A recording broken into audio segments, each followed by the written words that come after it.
Hey,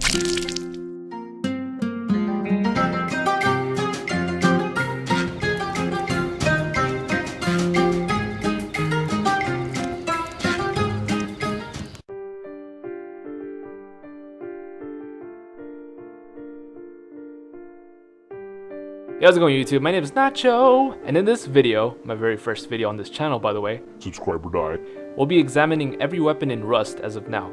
So far there are only a total of 26 actual weapons in the game. I'm excluding tools such as the hatchet, C4, and even the rock, which is probably the most important thing in the game. Joining us to be our unofficial test subject is Herb the Rapist. penis, vagina. First up we have the salvaged cleaver, which looks like something straight out of a horror movie. One hit to the head and one hit to the mangina for an instant death without any protection. No, I don't mean condoms. Next is the salvaged sword, certainly more likely obtainable than the salvaged cleaver. I definitely carry this around if you're not into wasting bullets on nakeds trying to cause you any trouble. And then we have the long sword. Besides the completely obvious name, I mean, it is a long sword, this melee weapon has a very slow swing, but you can actually toss it, along with most of the other melee weapons in the game. Can you get it out? The mace is also a slow swing weapon that is a one-hit kill with no protection. These weapons get more demonic as the overall game progresses. Who knows, maybe we'll get a dildo next. Up next is the flamethrower, one of the more recent additions to the game. This thing is extremely dangerous around not only the victim, but the user itself. Do not use this in your base, kids. Or grown men, whatever. The rocket launcher is used mostly as a raiding weapon, but when used as a weapon against Herb the Rapist here, he completely disappears into a cloud of smoke. Nice magic trick there, Herb. Now I don't often use the bone knife because it's somewhat inadequate compared to the other weapons you can use at a certain level, but when I do like to craft a bunch of them and toss them at people. The bone club is also somewhat in the same genre of the bone knife, but it can be more helpful in earlier stages in the game because it only takes a few bone fragments to craft. Grenades in the game can act a little bit slippy, but if you hit the sweet spot on the floor, you can take care of any unsuspecting enemy easily. The bean can grenade is a bit more clunkier than the F1 grenade, but there is a myth that it is actually crafted by collecting the farts made by eating beans and then capturing said farts. I love theories. The crossbow is one of the deadliest weapons you can use when no one else has a gun, of course. Bows in the game have been called OP since the first build of the new Rust, and they can be a little bit powerful at times. Next up we have spears, the easiest craftable weapon in Rust. There's a wooden one, which only costs 300 wood to craft, or you can upgrade that same wooden spear into a stone spear. Bitch.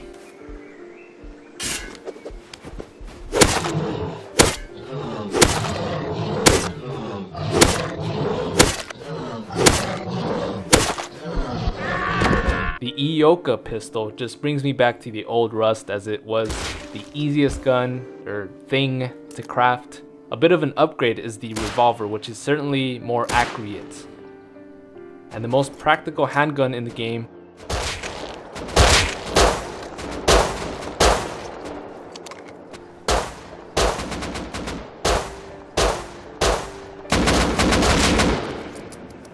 The pipe shotgun is another weapon that brings me back to the old Rust. Its junky design gives it this true Rust feel and is probably my favorite weapon in Rust ever. The more practical upgrade is the pump shotgun, the most powerful shotgun as of now.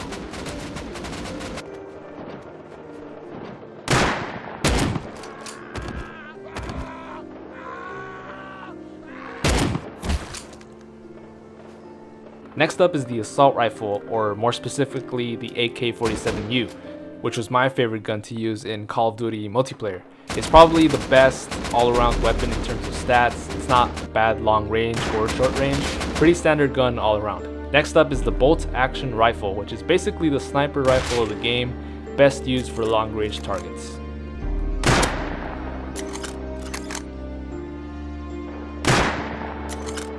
The custom SMG shreds any target in close range without a sweat. It's still a relatively new weapon in the game and is also becoming one of my personal favorites.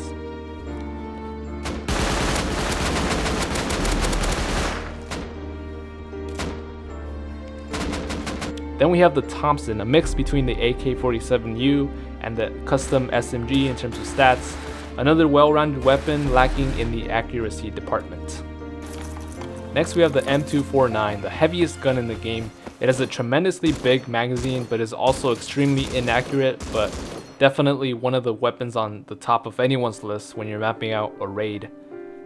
And last but not least is the semi-automatic rifle, the newest weapon implemented in the game, I think. It's a single fire weapon with great accuracy, but it's not too powerful, probably best used in long ranges. Well, that's about all the time I have left here. If you like this video, make sure you like and subscribe because I just launched this channel, which will be focusing primarily on online games such as Rust, Ark, and DayZ, and anything new that gets put out there.